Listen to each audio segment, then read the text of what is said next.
kali ini jadi kali ini kita bahas tentang ta'aruf rasa pacaran. Sekarang itu konsep ta'aruf yang sebetulnya yang sesuai Islam gitu kan ya mulai luntur sih ini ya. Jadi sekarang kayak apa? Ya kan harusnya kan kalau ta'aruf itu kan saling mengenal ya, tapi harus ada perantara gitu loh. Nggak boleh lagi ta'aruf malah chattingan gitu kan ya, terus lagi ta'aruf ketemuan jalan berdua, itu mah bukan ta'aruf namanya. Sama halnya dengan pacaran syar'i gitu kan ya, ada yang bilang kan pacaran syar'i. Coba terutama sekarang ya tren artis banyak yang bilang ta'aruf. Oke, dari kata ta'arufnya memang ya setidaknya ada peningkatan sih ya, maksudnya menghindari dari banyaknya maksiat. Tapi kan lagi konsep ta'arufnya itu tidak betul-betul murni ta'aruf gitu kan ya. Seolah-olah kan kalau aku sih nyambunginnya ke pernikahan dini ya. Ini dong. Hadirah menyegerakan nikah. Nah, menyegerakan nikah itu juga sebenarnya nggak bagus konteksnya kalau nggak didefinisikan yang benar ya. Ini dulu sih emang mikirnya kayak nikah tuh di umur 23 tuh kayak udah telat banget kayaknya, maksudnya kayak udah telat banget ya, karena kan lingkungan beberapa pesantren, jadi orang pesantren kan biasanya kayak cepet-cepet ya. Betul. Terus udah gitu ukti ya bisa ukti nikahnya cepet lah gitu kan, outnya cepet gitu.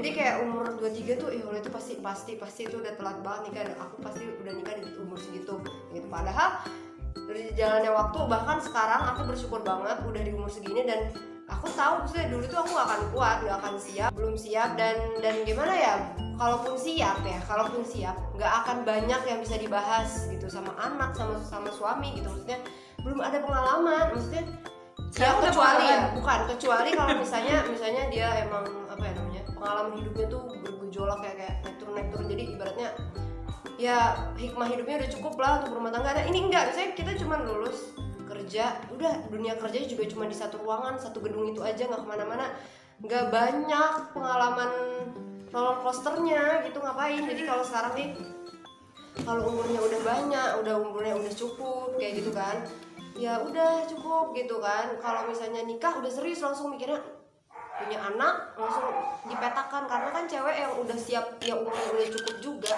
itu kan pasti dia mikirin umur suburnya itu berapa ya kan. Pasti dia nggak akan lama-lama mikirin leha-leha sama pasangan, enggak, itu udah cukup umur, artinya udah banyak plan dan menyegarakan plan yang baik. Itu udah bagus kalau menurut aku. Ya umur 20, 19 ya jangan dulu lah kayak gitu, apalagi menyegerakan abis itu ngomongnya ta'aruf gitu. Tapi ta'aruf udah gitu, satu catatan, menyegerakan nikah itu ada salahnya. Dua, ta'aruf sekarang udah makin salah. Jadi kalau ini udah di double menyegerakan nikah terus pakai MLM ta'arufnya juga nggak bener, ya udah kacau banget itu namanya. Emangnya sekarang kayak gitu kan, ukti tiktokan sama cowok pegang di pipinya gitu. Iya bener. Terus aku pernah lihat ukti tiktokan sama cowok, terus bilangnya nasib menyayangi orang yang beda agama. Apaan banget, gelap udah TikTok sekarang. Oke guys, ya jadi faktual banget ya sekarang terkait tentang fenomena pernikahan dini dan konsep ta'aruf yang sudah mulai melenceng dari konsep ta'aruf yang sebetulnya gitu kan ya. Makanya kalau misalkan teman-teman yang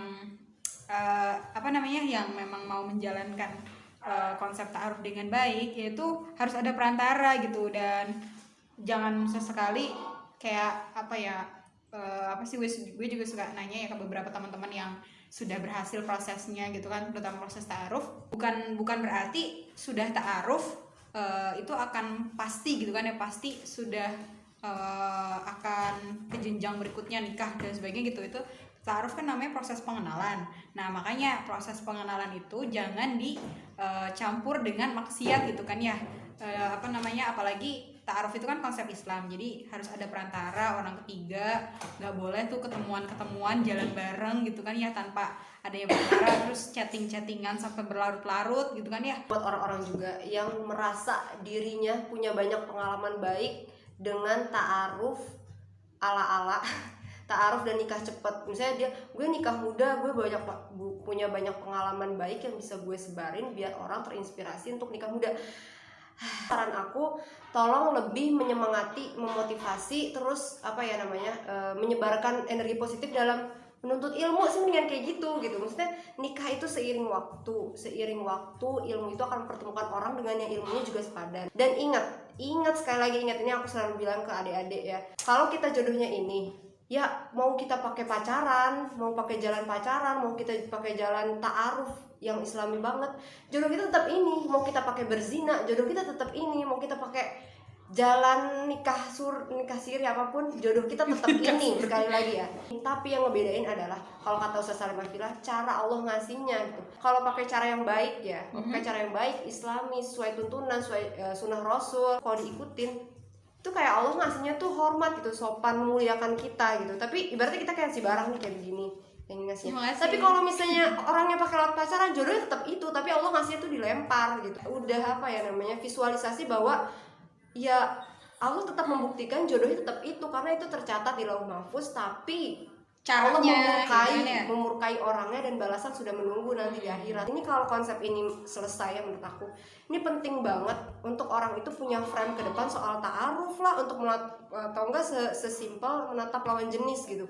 Menatap lawan jenis, aku yakin banget, aku juga cewek, kita cewek ngerti banget deh, kesepian itu nggak enak gitu. Kesepian, mau orang ya basic latar belakang keluarga, mau orang tuanya broken home, ya katanya kalau orang bucin tuh biasanya broken home keluarganya, atau keluarganya kenapa-napa. Enggak, yang keluarga baik-baik juga pasti ngerasain bucin, dan itu manusiawi banget. Tapi yang paling penting adalah mengetahui bahwa jodoh itu udah ada, cara kita yang nentuin nantinya kayak apa. Betul banget teman-teman. Nggak bisa deh bucin-bucinan tuh ngapain. Kalau aku sih bahkan aku saking gak ngerti laginya, aku sampai berpikir, kalau aku udah sampai berpikir bucin atau apa, itu indikator kalau aku udah gak produktif, aku udah gak sibuk, berarti aku harus nyari kesibukan. Karena mikirin kayak gitu gak akan ada selesainya, dan akan selalu ada orang dateng. Dan emang selalu orang dateng. Aku kalau lagi bucin pengen ada yang merhatiin nih, emang gak lama tuh datang cowok, bukan datang cowok yang enggak, kayak datang cowok yang kayaknya dia bisa maksudnya kayak dia persepsinya ya, mulai halusinasi setan itu ya, setan betul itu itu pasti ada, dan itu pasti dijadiin ujian sama Allah gitu. Tapi ya tergantung kita nepisnya kayak gitu. Dan aku kalau ngeliat cowok tuh selalu yang itu jodoh orang lah, udahlah itu jodoh orang gitu. Jadi ya udah, di fase menunggu mungkin ya, untuk teman-temannya perempuan, berarti kayak kita juga sebenarnya kan ya sama-sama perempuan ya, paham lah gitu ya, di fase-fase menunggu ini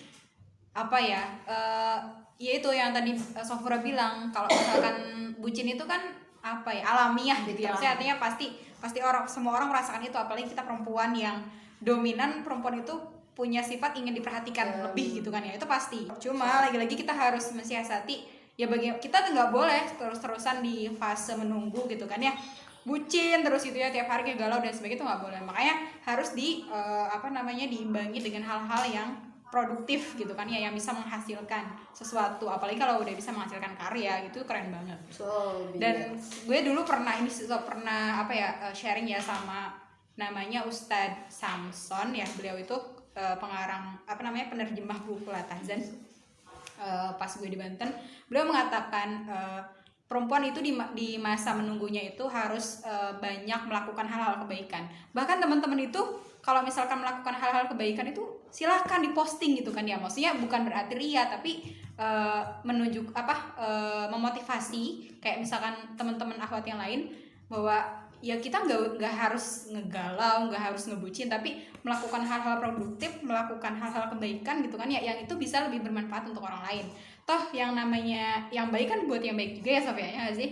Dengan semata-mata ya untuk memotivasi orang lain ya, bukan karena ria atau apa, untuk memotivasi orang lain. Ya tinggalinlah yang bucin-bucinan gitu kan ya, sesekali bucin nggak apa-apa, tapi jangan malah setiap hari gitu kan ya, sering itu nggak boleh. Terus yang penting lagi, punya circle yang baik, bukan toxic relationship ya, lingkungan yang baik, temen-temen yang bisa ngingetin. Ya sebenarnya gini loh, lingkaran yang baik itu nggak harus lingkaran orang yang selalu ngomong nasihat-nasihat, bukan kayak gitu, tapi real dilakuin gitu. Maksudnya dia nggak pernah nasihatin gue soal cara pandang gue tentang lawan jenis, tapi dia ngelakuin kalau dia tuh produktif ya. Jadi yang kita lihat, dia aja bisa kok mengenyampingkan perasaan itu. Ibadah bareng-bareng itu pasti banget akan mengenyampingkan yang kayak gitu. Karena setan itu kan bergumul ya, fitrahnya itu iblis itu atau semua orang lah komunitas itu kan bergumul, kalau kemudian jelek kayak jelek kayak gitu. Dan semakin soleh seseorang itu tuh tingkat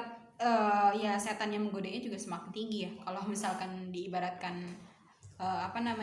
diibaratkan kelas gitu kan ya, kelas kakap ya, misalnya kayak dia udah solehah banget, bukan berarti dia juga nggak terhindar dari hal-hal maksiat. Itu jangan salah, itu godaannya gitu kan ya. Setan yang menggoda itu udah kelas kakap juga gitu. Jadi ya masing-masing orang pasti ada celah. Ya kalau mau bantuin temennya cari, itu cari betul jangan diarahin pakai cara yang aneh-aneh. Ya, maksudnya kalau rekomendasinya jangan aneh-aneh ya. Disodorin yang bener, maksudnya kalau sodorin aja. Terus catatannya dia kalau bisa sih udah juga gitu. Jadi pas disodorin itu bener.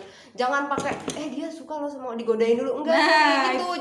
Dia tuh kayaknya perhatiin sama, jangan kayak gitu gitu. Dia dikomporin gak sih jadinya? Itu nanti ibaratnya jaminan surga sama Allah kan buat yang merantarain jadi angus kalau kayak gitu. Ada juga kamu dosa. Iya, gitu. takutnya kan tumbuh perasaan sebelum waktunya ya Sob ya. Iya, padahal itu kan nggak boleh juga, makanya maksudnya ini semuanya tuh belum jelas gitu kan, belum jelas. Jangan mendahului setan ngasih dosa deh, berarti nggak sih? Kayak jadi setan tuh belum kepikiran tuh ngasih dosa ke dia. Dianya udah zina hati duluan ya kan, kayak kata setan cepet banget lu, gue aja belum ngasih dosa gitu kan. Jadi kalau mau merekomendasikan ya serius gitu loh. Kalau mau jadi perantara serius, jangan cuma kayak yang jangan cuma kasih gitu ya benar. Apalagi anak-anak remaja sosokan banget, jangan jadi maksudnya masih baru lulus kayak gitu kan, punya circle di luar kampus baru, orang-orangnya orang-orang bekerja kayak cewek yang dinikahin. Enggak, jangan kayak gitu, jangan, kamu masih belajar yang banyak kayak mungkin kayak gitu aja ya. Oke, jadi hikmahnya kayak gitu. Jadi kembalikan lagi konsep ta'aruf itu kepada konsep ta'aruf yang sesungguhnya, sesuai dengan pelajari lagi, jangan cukup info kita ya, ilmu dari sesuai kita dengan sedikit banget. Ya betul. Harus banyak baca lagi. Terus teman-teman yang mau ya segera menikah juga perbanyak juga ilmu-ilmu terkait tentang parenting dan sebagainya, itu perlu banget. Karena kesibukan yang banyak. Betul. Karena kalau misalkan kita mempelajari hal-hal tersebut sesudah menikah, itu kalau menurut guru Ana itu salah gitu kan. Saat menikah itu kita sudah mulai praktek, makanya udah banyak lagi tugas yang lain. Harus belajar sekarang ini mumpung masih single, mumpung masih luang gitu kan ya. Perbanyak ilmu sebelum nanti kita akan praktek gitu kan ya. Jangan kebanyakan ngegalau, jangan kebanyakan bucin gitu kan ya, tapi lakukan hal-hal yang produktif. Oke, mungkin itu dari kita. Jangan lupa like, comment, share, dan subscribe. Maaf ya jika ada salah kata. Bye bye. Assalamualaikum.